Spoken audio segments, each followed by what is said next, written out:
अस्सलाम वालेकुम नाज़रीन, मैं हूं आपका होस्ट नस्लीम चौधरी। नाज़रीन, आज हमारे साथ मौजूद हैं हसन बसरी, जो आपका माज़ी भी बताते हैं, आपका हाल भी बताते हैं और आपका आने वाला कल भी बताते हैं। बताते कैसे हैं, ये बहुत इंटरेस्टिंग है। ना ही ये इल्म नजूम के ज़रिए बताते हैं, ना ही इन्होंने कोई जिन्नात को कैद कर रखा है। बहुत ही इंटरेस्टिंग है। सीन क्या है, बताते ऐसे हैं कि आपके हाथ को पकड़ते हैं और आपके नाखून देखते हैं और नाखूनों को देखते हुए बता देते हैं कि आपके क्या मामलात हो चुके हैं और क्या चल रहे हैं और क्या होने वाले हैं। हम इनसे बात करते हैं और आपसे इनकी जो इन्फॉर्मेशन वो शेयर करवाते हैं। जी अस्सलाम वालेकुम। वालेकुम सलाम। हमज़ा कैसे हो आप? जी अल्हम्दुलिल्लाह। अच्छा, आप मुझे ये बताइएगा कि जो आप हाथों के नाखूनों को देखकर बता देते हैं कि क्या मामलात गुजर गए हैं, क्या चल रहे हैं, क्या होने वाले हैं, इनका थोड़ा सा मेरे व्यूवर्स के साथ शेयर करिएगा। हाथों के नाखून देख के बताना ये मेरा अपना एक तजर्बा है। जैसे लोग हाथों की लकीरें देख के उनके बारे में कुछ बता देते हैं या डेट ऑफ बर्थ के हिसाब से बता देते हैं, ऐसे ही हाथों के नाखून जो हैं वो देखकर मैं उसके हवाले से बात करता हूँ। कभी ऐसा सीन हुआ हो, कभी आपसे किसी ने सलाम लिया हुआ हो और आपने उसके जो नाखूनों को देखते हुए मामलात देख लिए हों, यार इसके साथ क्या मामलात गुजर गए हैं, क्या चल रहे हैं और क्या होने वाले हैं, इस तरह कभी कोई सीन हुआ हो? जी, जी, बिल्कुल। मैं कहीं भी जाके बैठता हूँ तो लोग ऐसे हाथ रख के ही बैठे होते हैं और मैं उनके नाखून देख के अंदाज़ा कर लेता हूँ कि ये किस शख्सियत का मालिक है, और सलाम लेते हुए भी नाखून जो हैं वो पता चल जाता है।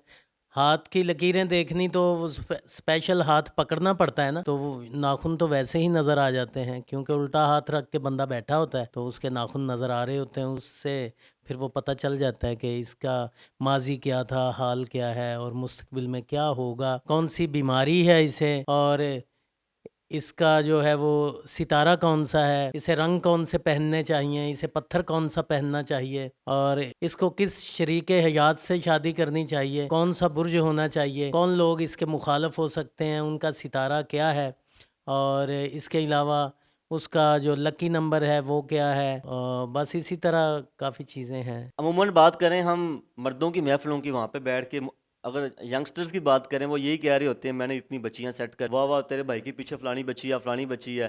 आप तो उनके नाखून को देख के बता देते होंगे ये छड्डू छोड़ रहा है, या रियलिटी भी इसमें है। या तो अगर हम बात करें यंगस्टर से थोड़ा सा आगे निकल लें, उनकी जो महफ़िलें होती हैं उनमें ये चल रहा होता है मेरी फ़लाने से दुश्मनी, मैंने इतने मैं इन्ने मार छड्डे, मैं इंज कर छड्या, मैं इंज कर दिता, मेरे इन्ने कार, मेरी जायदादां, ये वो। आप तो फ़ौरन से रीड आउट कर लेते होंगे कौन सच बोल रहा है, कौन झूठ बोल रहा है। जी, जी, बिल्कुल। मैंने आपके भी नाख़ून देखे हैं, आपकी तबीयत भी आतिशी है, गुस्से वाली है। ऐसे ही हमें पता चल जाता है कि कौन नॉर्मल है और कौन साइको है, कौन गुस्से वाला है, किस तरह की तबीयत का मालिक है। तो बस वो देख लेते हैं हम, और हर एक को नहीं बताते। बस जिसका वो तजस्सुस हो, जो पूछना चाहे, या जिससे दोस्ती हो, या किसी ने अपने बच्चे का नाम रखना हो। ऐसे मेरे कई दोस्त हैं जो मुझे कॉल करते हैं और बताते हैं कि इस दिन को बच्चा या बच्ची पैदा हुई है तो उसका नाम क्या रखा जाए। तो फिर उस हिसाब से मैं उसका नाम उन्हें तजवीज़ करके बता देता हूँ। अच्छा, मुझे ये बताइएगा कि आप कितनी देर में नाखूनों को रीड आउट कर लेते हैं? नाख़ून तो उसी वक़्त ही नज़र आ जाते हैं, पता चल जाता है कि ये किस नेचर का माल्क है। लेकिन फिर भी तकरीबन कोई 10-15 मिनट जो है ना, वो उसके बारे में वो मैं लेता हूँ, ताकि पेपर पे उतार के उसे दे दिया जाए और उसे याद रहे कि मैं क्या करता रहा हूँ, क्या कर रहा हूँ और क्या करूँगा। अच्छा, तो जब बच्चों के नाम रखते हैं, तो उसके अंदर कौन-सी चीज़ का ख़ास ख़्याल रखना चाहिए? बच्चों के नाम उस डेट ऑफ बर्थ या उस महीने का जो सिलसिला होता है जिस माह में बच्चा पैदा हुआ होता है, तो उसको हम देखते हैं कि इसके साथ जो है हादसात किस नाम में कम है, तो वो नाम हम बताते हैं। जिसमें उसकी उम्र जो है वो लंबी हो और उसमें हादसाती निज़ाम जो है उसके साथ बहुत कम हो, तो वो ज़्यादा नाम जो है वो रखा जाता है, और जो उसके साथ सूट करे उसके लिए आसानियाँ पैदा करे। कहते हैं कि जिस नाम के अंदर डबल अल्फ़ाबेट्स आता है, वो नाम भी थोड़ा-सा खतरे वाला होता है। इसमें क्या सदाकत है? नहीं, नहीं, ऐसी कोई बात नहीं है। अब देखें जिस मज़हब में हम हैं, मोहम्मद, तो इसमें पहली मीम तो वो सिंपल है, आगे वाली मीम जो है वो 2 मीमें इकट्ठी हुई हैं जिसके ऊपर शद आती है। तो डबल लफ्ज़ वाला अगर कोई भी नाम हो तो उसका कोई मसला नहीं होता। इसमें कोई सदाकत नहीं है हमारे मज़हब के अगर लिहाज से देखा जाए, और ओवरऑल अगर देखा जाए, फिर इसमें क्या सदाकत है? नहीं, नहीं, ऐसा कुछ भी नहीं है। अब मोहब्बत है, मोहब्बत में तो मसला है। वो 2 बे जो है ना वो इकट्ठी करके एक बे बना दी जाती है और ऊपर शट डाल दी जाती है, मुहब्बत।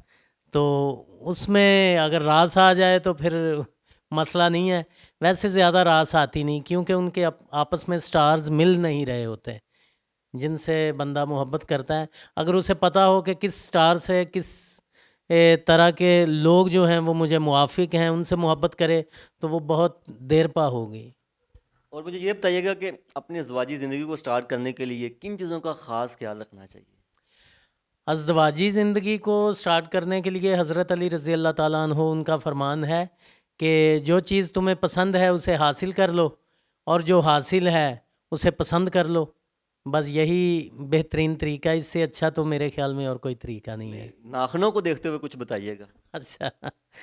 नाख़नों को देखते हुए भी ये है कि जो मुआफ़िक साथी है, जो आपके सितारे से मैच होता है, उससे आप दोस्ती करेंगे तो बिल्कुल वो 100% वो आपके साथ अच्छा चलेगा और कभी छोड़ के नहीं जाएगा। अगर हम बात करें एक नॉर्मल बंदे की, उसको इन सब चीज़ों की एक्सेस नहीं होती, तो वो कैसे इसकी रिसर्च करे, कैसे इन चीज़ों के अंदर से वो सब चीज़ों को निकालता वो एक अच्छा अपना बेहतरीन साथी पसंद कर सके या अपना चूज़ कर सके? अब आपके मैंने नाख़ून देखे हैं ना, आपका सितारा जो है आपके साथ जिन लोगों को मोहब्बत होनी चाहिए या आपको जिससे होनी चाहिए, वो हमल और असद है, ठीक है? तो आप जिससे भी पूछेंगे वो अपना स्टार बता देता है, हर एक को पता होता है। तकरीबन कोई 50% लोगों को पता है कि मेरा स्टार कौन-सा है। तो उसी हिसाब से आप जज कर सकते हैं, आपको पता चल जाता है। या फिर उसका सितारा आपने पूछना है तो फिर मुझे वो ज़हमत दें, मैं बता दूँगा। अच्छा, मुझे ये बताइए कि जो सितारा होता है, जो अखबार की बैक साइड पे एक पूरा पेज होता है, उसके ऊपर पूरी डिटेल लिखी होती है, इस डेट से इस डेट तक फलां सितारा है, इस डेट से इस डेट तक। आप उन सितारों की बात कर रहे हैं? जी, जी, सितारे तो वही होते हैं, लेकिन वो 20वीं सदी के, जैसे अब 2000 चल रहा है, तो वो है ईसाइयों के, क्रिश्चियन के। तो हमारा जो है सिलसिला वो इस्लाम है, तो इस्लाम के हवाले से जब हम देखते हैं, तो अगर वो हरूफ़ अबजद से देखा जाए तो फिर उसका नाम और उसकी वालदा का नाम, जिस बंदे का सितारा पता करना हो, तो उससे पता चल जाता है। वैसे नाख़नों वाला जो है ये मेरा अपना एक तजर्बा है, तो वो वालदा और उसके नाम से जो है वो ओरिजिनल स्टार जो है वो पता चलता है। अच्छा, मेरा आपसे एक क्वेश्चन ये है कि जैसे अब आपने बताया कि आपकी अभी तक शादी नहीं हुई, आपने अभी शादी करनी है, तो आपको तो ये भी पता होगा आपकी किन डेट्स पे शादी होनी है, और आप जब मतलब रिश्ता देखने के लिए जाएंगे अपने पेरेंट्स के साथ, तो लड़की आप तो डिमांड मेरे हिसाब से ज़रूर करेंगे कि लड़की को मैं देख के शादी करूंगा। खाना खाते खाते या किसी बहाने से आप तो फ़ौरन से नाखन रीड आउट कर लेंगे और फ़ौरन से जजमेंट कर लेंगे आपके लिए सूटेबल है या नहीं सूटेबल। क्या इसमें कोई सदाकत है? जी, जी, बिल्कुल, क्यों नहीं। पहले तो मैं वो देखूँगा कि उस लड़की का सितारा क्या है जिसके घर हमने जाना है। अगर वो मेरे सितारे से मैच होता है तो फिर मैं जाऊँगा, वैसे नहीं मैं जाऊँगा। अच्छा, अगर वो मैच हो जाता है तो उसके बाद आप उसकी तरफ जाएंगे उसके घर पे, और उसके बाद उसके घर वालों के साथ आप मिले जुलेंगे अपनी सास से, अपने ससुर से, उनके भी नाखून रीड आउट करेंगे कल से ये आपके साथ क्या करने वाले हैं, ये आपको रन मरीद बनाते हैं या आपके जो असल पेरेंट्स हैं उनका ही छोड़ते हैं? असल में रन मुरीद वाली बात और है, ये तो बंदे के अपने ऊपर होता है कि उसने अपने घर में किस तरह की ज़िंदगी गुजारनी है, और अपनी ख़ामियों की वजह से वो ऐसा होता है। अगर उसमें खूबियाँ हों तो फिर वो रन मुरीद वाला हिसाब नहीं होता।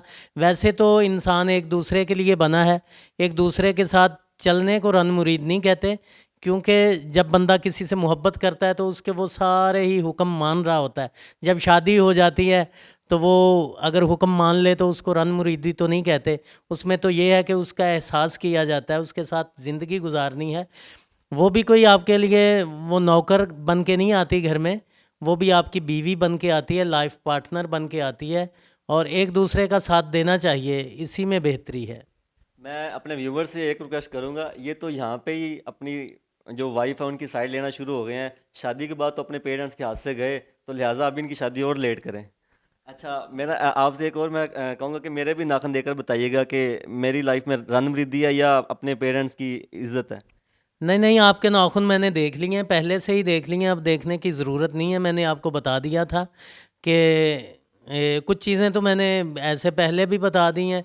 अब थोड़ा-सा बता देता हूँ कि अगर आप कपड़े वग़ैरह पहने तो सब्ज़ और वाइट रंग का वो आप जो है वो इस्तेमाल करें, उनको लाइक करें। और दूसरा, गुस्से पे कंट्रोल करें। तीसरा जो आपको बीमारियां हैं वो मैदे की और हादसाती चोटें हैं। तो अगर आप सदका खैरात करते रहें तो हादसाती चोटों से बच सकते हैं।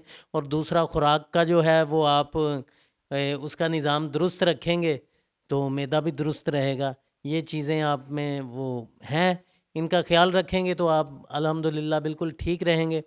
तीसरी बात ये है, आपके जो नामुवाफ़िक दोस्त हैं जिनमें शरीके हयात भी हो सकती है, वो जोज़ा, सुंबला और होत हैं, जिनके सितारे ये होंगे वो आपके साथ हरगिज़ भी नहीं चल सकेंगे। अगर आप किसी इस तरह के स्टार से दोस्ती करते हैं, कोई कारोबार करते हैं तो वो ज़्यादा देर तक नहीं चलेगा, इख्तलाफ़ात फैल जाएँगे। और आपका लकी नंबर 3 है और हरूफ जो है वो आपका फ़े है। तो इस तरह की ये चीज़ें हैं। और जो आपका सियारा है वो मुश्तरी है। अच्छा, मैंने अगर कल को अपना लाइफ पार्टनर चुनना, उसका नाम फे से होना चाहिए, बच्चों के नाम रखूँ उनके नाम फे से रखूँ, यही है?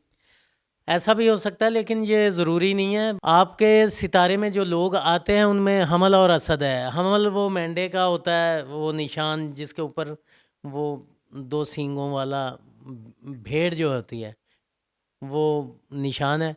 और जो असद है वो शेर है। तो वो शरीके हयात आपके लिए बहुत बेहतरीन रहेगी। अच्छा, अगर आपसे हमारे व्यूवर्स कुछ पूछना चाहें, वो कैसे पूछ सकते हैं?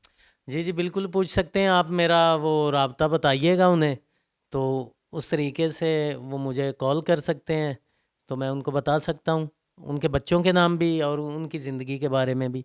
क्योंकि बेहतरीन जो है इंसान के बारे में वो तो अल्लाह रब्बुल इज़्ज़त ही जानते हैं। इंसान तो कुछ ना कुछ वो मेहनत करके थोड़ा-सा इल्म हासिल कर लेता है। और ये भी 80% है, 100% नहीं है। वो चीज़ें नहीं भी हो सकती जो 20% जो मैं बताऊँगा, लेकिन 80% बिल्कुल वो सही हैं, ठीक होंगी। जैसे द्वारों के ऊपर बड़ा बड़ा लिखा होता है, बंगाली बाबा 7 दिन में मोहब्बत आपके कदमों तले, 3 दिन में मोहब्बत आपके कदमों तले। अगर कोई आपके साथ पैचअप करवाना चाहे तो वो भी आप करवाते हैं? नहीं, नहीं, ऐसा कुछ भी नहीं होता। जिन बाबों ने लिखा होता है कि मोहब्बत आपके कदमों के नीचे, महबूब आपके कदमों के नीचे, उनका खुद महबूब जो है वो भागा हुआ होता है और उनके बच्चे उनसे नाराज़ होके घर छोड़ के चले गए होते हैं। वो बेचारे खुद जो है इस चीज़ से महरूम हो चुके होते हैं। ऐसा कुछ नहीं है। अच्छा, मैं आपसे ये पूछना चाहूँगा कि जैसे कि आपके जब बच्चे हैं, जब वो आके आपसे झूठ बोलते होंगे, तो आप उनसे कहते होंगे कि अपना नाखून दिखाएं, या आप मतलब कि उनका हाथ इस तरह पकड़ लेते होंगे तो जल्दी से नाखून वगैरह देख लेते होंगे, तो आप कहते होंगे कि बेटा आप झूठ बोल रहे हो, मेरे से छुपा रहे हो? कभी इस तरह का सीन हुआ हो? नहीं, नहीं, इस चीज़ों का जो ये चीज़ें हैं इनका उनसे ताल्लुक़ नहीं है। वैसे भी अपने बच्चों के दाँत गिने होते हैं, पता चल जाता है कहाँ झूठ बोल रहा है, कहाँ सच बोल रहा है। और इसका नाख़ूनों से कोई ताल्लुक़ नहीं है। नहीं, कुछ बच्चे होते हैं जो अपने चेहरे के ऊपर बहुत ज़्यादा मासूमियत लेकर आते हैं, तो मासूमियत को देख के ना बंदा कहता है हाँ यार सच ही बोल रहा होगा। तो फिर आपने मासूमियत को देखा हो तो वो सच लगता है बोल रहा है, जब नाखून देखें तो लगता है झूठ बोल रहा है, इस तरह का सीन। असल में पता चल जाता है झूठ बोलना जो है वो उसका चेहरा और लफ्ज़ जो हैं वो मैच नहीं करते, पता चल जाता है कि झूठ बोल रहा है। ऐसी कोई बात नहीं है। तो जी नाज़रीन, जैसा कि आपने इनकी गुफ्तगू सुनी, आपको इनकी कैसी गुफ्तगू लगी, कोई आपका क्वेश्चन नीचे कमेंट बॉक्स में पूछ सकते हैं। अगर पार्ट 2 कहेंगे, हम इनसे पार्ट 2 भी बनाएंगे। तो इसके साथ अपने मेज़बान को इजाज़त दें। अल्लाह हाफ़िज़।